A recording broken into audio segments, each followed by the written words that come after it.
बाद पार्टी का केंद्रीय नेतृत्व प्रदेश में अकेले चुनाव लड़ने के पक्ष में है। सीएम के चेहरे में बदलाव और कैबिनेट में 2 जाट मंत्रियों को शामिल कर नाराज चल रहे जाटों को भी साधने की कोशिश की गई है। हरियाणा में इसी साल विधानसभा चुनाव भी होने, ऐसे में सवाल है कि इस नए समीकरण से बीजेपी को आगामी चुनाव में कितना फायदा होगा या चुनौती कितनी कम होगी। हम करेंगे हस्तक्षेप।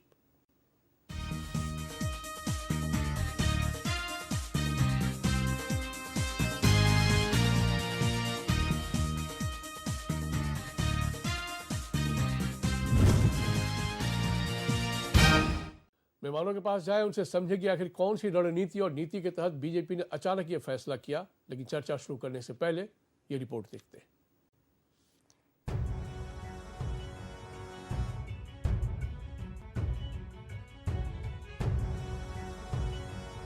हरियाणा की राजनीति में मंगलवार को बड़ा फेरबदल हुआ। बीजेपी और जेजेपी का गठबंधन टूट गया। सवाल था कि हरियाणा में खट्टर या कोई नया चेहरा। दोपहर होते होते साफ हो गया। बीजेपी ने 2019 में चौंकाते हुए मनोहर लाल खट्टर को सीएम बनाया था। अब एक बार फिर पार्टी ने चौंकाया है। बीजेपी आलाकमान ने अपने सांसद नायब सैनी पर भरोसा जताया है। सैनी कुरुक्षेत्र से सांसद हैं और आरएसएस से जुड़े रहे हैं। शाम होते होते उन्होंने मुख्यमंत्री पद की शपथ भी ले ली। मैं हरियाणा राज्य के मुख्यमंत्री के रूप में अपने कर्तव्यों का श्रद्धापूर्वक और शुद्ध अंतकरण से निर्वहन करूंगा। सवाल है कि ठीक 24 घंटा पहले सोमवार को ही प्रधानमंत्री नरेंद्र मोदी हरियाणा में खट्टर की तारीफ कर रहे थे। फिर आखिर ऐसा क्या हुआ कि सुबह होते होते खट्टर की जगह सैनी भाग गए। इस एक्सप्रेसवे के निर्माण में हरियाणा सरकार और विशेषकर मुख्यमंत्री मनोहर लाल जी को उनकी जो तत्परता रही है, मैं आज इसकी भी सराहना करूंगा। हरियाणा के विकास के लिए जिस तरह मनोहर लाल जी दिन रात काम करते रहे हैं, उसने राज्य में आधुनिक इंफ्रास्ट्रक्चर का एक बड़ा नेटवर्क तैयार कर दिया है। और मनोहर लाल जी और मैं बहुत पुराने साथी हैं। दरी पर सोने का जमाना था, तब भी साथ काम करते थे।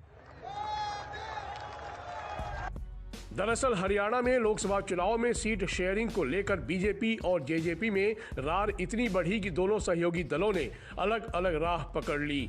खटपट की खबरें तेज होने लगी थी। जेजेपी लोकसभा चुनाव में 1 से 2 सीटें मांग रही थी, जबकि बीजेपी का केंद्रीय नेतृत्व और राज्य संगठन सभी 10 सीटों पर खुद लड़ने के पक्ष में था। यही गठबंधन टूटने की वजह भी बनी। दरार की एक वजह किसान आंदोलन भी था। जेजेपी को लगने लगा था कि चुनाव में किसानों के गुस्से का शिकार होना पड़ेगा। पंजाब में भी ऐसा ही हुआ था, जब अकाली दल ने बीजेपी के साथ गठबंधन तोड़ लिया था। 2 सीटें मांगी गई थी, वो 2 सीटें नहीं दी गई हैं सर। आज कोई बैठक बुलाई गई है?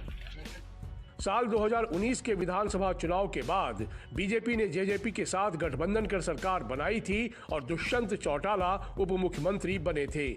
लेकिन 4 साल में ही ये गठबंधन टूट गया। विपक्ष अब इसी को मुद्दा बनाकर बीजेपी पर हमला कर रहा है। ये मॉरली जो है वो एक्सेप्ट कर चुके हैं डिफीट, क्योंकि हरियाणा के लोग मन बना चुके हैं छत्तीसगढ़ जी कांग्रेस की सरकार बनाने जा रहे हैं, जो 5 साल की फेलियर्स का जो है कैमोफ्लेज करना चाहते हैं, which is not possible. People have understood, लोग समझ चुके हैं ये कभी ना जनहित का गठबंधन था, ना हरियाणा के हित का था, ये ठगबंधन था। हरियाणा में बीजेपी के 41 विधायक हैं, जो बहुमत के लिए जरूरी 46 आंकड़े से 5 कम है। कांग्रेस 30 विधायकों के साथ हरियाणा विधानसभा में दूसरी सबसे बड़ी पार्टी है, तो वहीं जेजेपी के 10 विधायक हैं। हरियाणा लोकहित के 1, इंडियन लोकहित पार्टी के 1, इंडियन नेशनल लोक दल के 1 विधायक के अलावा 7 निर्दलीय विधायक हैं। 41 विधायकों वाली बीजेपी को एचएलपी के एकमात्र विधायक और 7 में से 6 निर्दलीय विधायकों का समर्थन प्राप्त है। ऐसे में सरकार के पास संख्या बल 46 के जादुई आंकड़े से 2 अधिक 48 है। ऐसे में जेजेपी के बिना भी बीजेपी की सरकार को कोई खतरा फिलहाल नहीं है, लेकिन पार्टी बहुमत के आसपास ही रहेगी। यानी निर्दलीय विधायक अगर छिटकते हैं तो सरकार खतरे में आ सकती है। बीजेपी के नए सीएम नायाब सैनी को ताज तो नसीब हो गया, लेकिन चुनौतियां भी हजार हैं। हरियाणा में इसी साल के अंत में विधानसभा चुनाव भी होंगे। सहारा समय के लिए ब्यूरो रिपोर्ट। मैं सब प्रकार के लोगों के प्रति बहुत ही आनंद फानन में ये फैसला हुआ है, ऐसा पहली नज़र में दिखता है, लेकिन क्या वाकई ऐसा हुआ होगा? ये वेल स्क्रिप्टेड नहीं है, बहुत सारे सवाल हैं। चलिए शुरू करते हैं चर्चा का दौर। हमारे से इस वक्त कुछ खास मेहमान मौजूद हैं। आकाश यादव, आप कांग्रेस का आधिकारिक प्रवक्ता, आपका बहुत स्वागत है। बहुत स्वागत है शक्ति सिंह जी आपका, आप वरिष्ठ पत्रकार हैं। और अफजल खान साहब, आप आम आदमी पार्टी के आधिकारिक प्रवक्ता नेता है, आपका बहुत स्वागत है। भाई, कांग्रेस को क्यों लगता है कि मोरली डिफीट है बीजेपी के लिए और ये पार्टी मान चुकी है और इसीलिए ऐसा फैसला हुआ है? क्योंकि हो सकता है कि एक नई नीति और रणनीति के तहत बीजेपी ने इस तरह के दांव चले होंगे। आकाश जी, देखिए, आपने कहा कि ये स्क्रिप्टेड तो नहीं है, तो ये बहुत बड़ी गुंजाइश बनती है कि ये पूरी तरह से स्क्रिप्टेड। देखिए, हरियाणा की जो राजनीति है ये मुख्य तौर पर जाट और ओबीसी के बीच रही है। और जाट समुदाय अब के बार जिस तरीके की किसानों के ऊपर अत्याचार भाजपा की मोदी सरकार ने किया है और जिस तरीके से महिला रेसलर के मामले में इन्होंने अपना रुख अपनाया है, उससे वहां का जाट समुदाय पूरी तरीके से नाराज है। तो कई मैं कहता हूं कि नूरा कुश्ती, जो कुश्ती का बहुत बड़ा गढ़ हरियाणा को माना जाता है, तो बहुत अच्छा वर्ड है नूरा कुश्ती, जो आपस में ही लड़के भाई ये जाटों को भी गुमराह कैसा किया जाए और हमारे भी वोट बैंक कैसे सेव किया जाए। जो दुष्यंत चौटाला, जिस जाटों ने जिस विश्वास से उनके ऊपर वोट देके उनको जिताया था, वो भाजपा के गोद में जाके बैठ गए और फिर से ये अलग होके जाटों का वोट लेके फिर से अलायंस करने का एक बहुत सोची समझी मुझे लगता है। तो इसके अंदर हरियाणा का कोई ओबीसी आने वाला न जाट आने वाला, पूरी तरीके से सरकार फेल रही है। तो आने वाले समय में कांग्रेस बड़ी ताकत से वह सरकार बनाने वाली है। आम आदमी पार्टी की राय क्या बनती है अफजल खान साहब?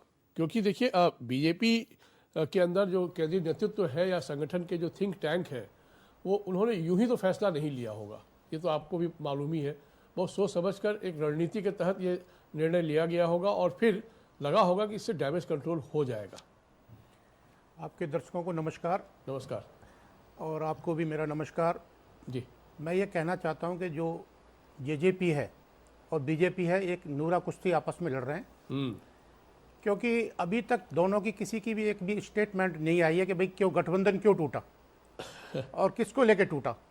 तो हमें इस पर पूरा यकीन है कि ये जाटों की जो राजनीति करना चाहते हैं कि भाई जाटों का बंटवारा हो जाए और जेजेपी अलग लड़े, कांग्रेस अलग लड़े और उनका वोट शेयर जो अलग अलग बढ़ जाए, जिससे बीजेपी को सीधा सीधा फायदा हो। और ये चाहते हैं कि इस तरह से अगर होगा तो उनको बहुत फायदा होगा, मगर वो गलतफहमी में है कि वो किसानों को कैसे समझाएंगे। जो किसानों के साथ जो बीजेपी ने अत्याचार किया है वो उनको कैसे समझाएंगे, बेरोजगारी लोगों को कैसे समझाएंगे, महंगाई को कैसे समझाएंगे। मगर ये लोग पूरी कोशिश कर रहे हैं कि अगर कन्फ्यूजन पैदा किया जाए हरियाणा के अंदर और उनको ऐसा लगे कि भाई जनता नहीं समझ रही, तो ये बड़ी उनकी बीजेपी की और जेजेपी की बहुत बड़ी भूल है। नहीं, लेकिन यहाँ ये भी जानना बहुत ज़रूरी है कि जो आप बता रहे हैं, क्या आपको लगता नहीं कि वो बीजेपी एक सबसे बड़ी पार्टी है और उसके अंदर भी बहुत सारे सवाल होंगे और कुछ सोच समझकर ही 11th आवर में ही सही, लेकिन एक बड़ा दाव चला है? नहीं, ये एक दाव नहीं है, ये तो राजनीति है। बीजेपी हमेशा अपने जो उनके साथ जो गठबंधन होते हैं उनको हमेशा इसी तरह से खत्म करती है। चाहे आप कहीं का भी उठा के देख लीजिए, तो वो धीरे धीरे करके अपने गठबंधन के साथियों को, चाहे पंजाब में देख लीजिए, कर लीजिए, या तो नूरा कुश्ती बोलिए या गठबंधन खत्म करती है। फिर ये दोनों ही बातें हैं। वो उनका मकसद ये होता है कि अगर अभी उनकी नूरा कुश्ती आपको दिखाई दे रही है, हम कह रहे हैं कि अभी नूरा कुश्ती है, मगर सच में ये है कि वो उनको खत्म करना चाहते हैं वहां से। अच्छा, हाँ, तो इसी धीरे धीरे इसी पैटर्न पे काम करती है बीजेपी पूरे देश के अंदर। आप कहीं का भी उठा के देख लीजिए, इनका इतिहास है कि जो इनके साथ रहा है ये उन्हीं को खत्म करते हैं। कितने लोगों को खत्म किया इन्होंने, बताइए। अब आप पंजाब में देख लो, अकालियों के साथ थे तो उनका क्या करा इन्होंने, अकालियों से अकाली तो खुद समर्थन छोड़ के चले गए, अकाली इनको अकाली खुद छोड़ कर गए। जब इनको लगा कि वो है, और जब आप बिहार में जाके देखो, जब नीतीश जी थे तो उस समय नीतीश जी खुद छोड़ कर गए थे। नहीं, नीतीश जी ने आरोप लगाया था कि उनके एमएलए को ये तोड़ रहे थे। अब आप छोड़ के जब जाएंगे तो कुछ ना कुछ तो कह के ही जाएंगे ना। नहीं, ये बीजेपी का ट्रैक रिकॉर्ड है सर इसमें। हाँ। क्या आकाश यादव, आपको लगता है कि आम आदमी पार्टी के जो नेता है, इनकी बात से आप सहमति जता सकते हैं? ये राजनीति है, राजनीति में दोनों तरह के सिक्के के पहलू होते हैं, उस पर भी समझने की जरूरत होती है। देखिए संजय भाई, एक बात समझना जरूरी है कि दुष्यंत चौटाला कल तक उनके साथ थे।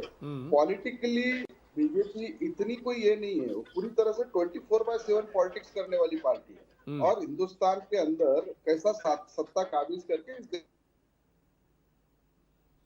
10 साल के बीच में, तो वो सरकार लाने के लिए आज सबसे बड़ी बात मैं आपको बता दूं कि जो मोदी फैक्टर, जो मोदी जी का चेहरा था, कहीं ना कहीं उसकी विश्वसनीयता नहीं रही है।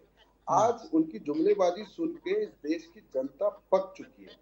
जिस तरीके की महंगाई आज चरम सीमा पे है, बेरोजगारी चरम सीमा पे है, आज किसानों के इतना 60% इस देश का किसान अपनी पूरी मांग लेके यहाँ आ रहा है, उसके बारे में कुछ सुना नहीं जा रहा है। महिलाओं के साथ क्या, मणिपुर से लेके महिला हमारे बहन के रेसलर थी, उनके साथ जो व्यवहार हुआ है और जो नीतियां रही है वो इतनी घातक रही है। ये सब वजह से हिंदुस्तान की जनता परिवर्तन के इस पे, लेकिन आप इस बात से भी तो इनकार नहीं करेंगे ना आकाश जी कि पिछले चुनाव में 2019 के चुनाव में आप यही सब मुद्दे लेकर भी आप तब आए थे, महंगाई तब भी थी आपके मुताबिक, और महंगाई थी मान लीजिए तो, और ऐसे तमाम मुद्दों पर हरियाणा में की ही बात करें तो 10 लोकसभा सीट में से 10 पर कामयाबी बीजेपी को ही मिली थी। बिल्कुल संजय भाई, मैं इस पर जवाब दे दूं, ये एक नौटंकी पास देश के अंदर पहली बार सरकार बनी जो 2014 में जुमले लेके आए, उसके बाद 2019 में नए जुमले लेके आए, और 2024 में नए जुमले लेके आ रहे हैं। तो हर बार जुमले चलने नहीं वाले हैं। मैं हमेशा कहता हूं कि अंग्रेजी में एक कहावत है, to make people fool once twice not always. तो हिंदुस्तान की जनता इतनी बेवकूफ नहीं है भाई कि हमेशा बेवकूफ बनेगी। तो मोदी जी को अभी कहीं ना कहीं कुछ ये उनकी जुमलेबाजी से बाहर निकलना पड़ेगा। ये आरएसएस भी समझ चुकी है और उनका ठीक है, आप अपनी पार्टी की अपनी एक राय दे रहे हैं। बेहतर होता है कि जेपी लोहिया साहब जो बीजेपी के प्रवक्ता है उनको आना है स्टूडियो में। मुझे लगता है शायद ट्रैफिक में विलम्ब पहुंचने वाले हैं, तो हम उनसे जवाब ले लेंगे। तब तक हम शक्ति सिंह जी जरा समझाइए आप, क्योंकि अब थोड़ा विश्लेषण करना पड़ेगा हरियाणा राजनीति को। जेपी लोहिया साहब आप आ गए तो आपका बहुत स्वागत है। भाई अब आप पर हरियाणा, शक्ति सिंह जी माफ़ी चाहूँगा, 2 मिनट मुझे उससे जवाब लेने दीजिए। भाई लोहिया साहब, ऐसी क्या मुसीबत आ गई थी साहब? कल तक तो प्रधानमंत्री मोदी इतनी तारीफ के कसीदे गढ़ रहे थे मनोहर खट्टर के बारे में, और अचानक से सूरज उगते ही सब कुछ बदल गया। नहीं संजय जी नमस्कार। नमस्कार। देखिए, भारतीय जनता पार्टी एक कार्यकर्ताओं की पार्टी, एक पारिवारिक पार्टी नहीं है, और निश्चित तौर पर कल खट्टर साहब मोदी जी के साथ थे और मोदी जी ने काफ़ी तारीफ भी की है। और देखिए, यह समझने की एक बहुत बड़ी बात है संजय जी, आज खट्टर जी ने स्वतः अपने आप ही उन्होंने अपना आज रिजाइन दिया। क्या करते वो जब कैबिनेट रहती तो कहेगा कि आप इस्तीफा दीजिए, तो क्या करते वो?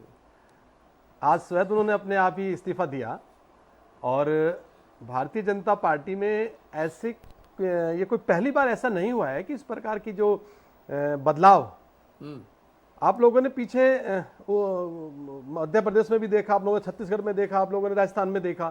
तो निश्चित तौर पर पिछली बार भी खट्टर साहब की अगुवाई में हरियाणा में सरकार आई, 2 बार मुख्यमंत्री रहे खट्टर साहब। पर मध्य प्रदेश में तो आप शिवराज सिंह चौहान के नेतृत्व में ही चुनाव में गए थे ना, ये अलग बात है। जीतने के बाद आपने उनको नहीं दी वो गद्दी। नहीं, हम देखिए अब जो नई राजनीति भारत के अंदर चल रही है जी, निश्चित तौर पर नए नए चेहरों को भी आगे आने का मौका मिलता है और देश की सेवा करने का मौका मिलता है। लेकिन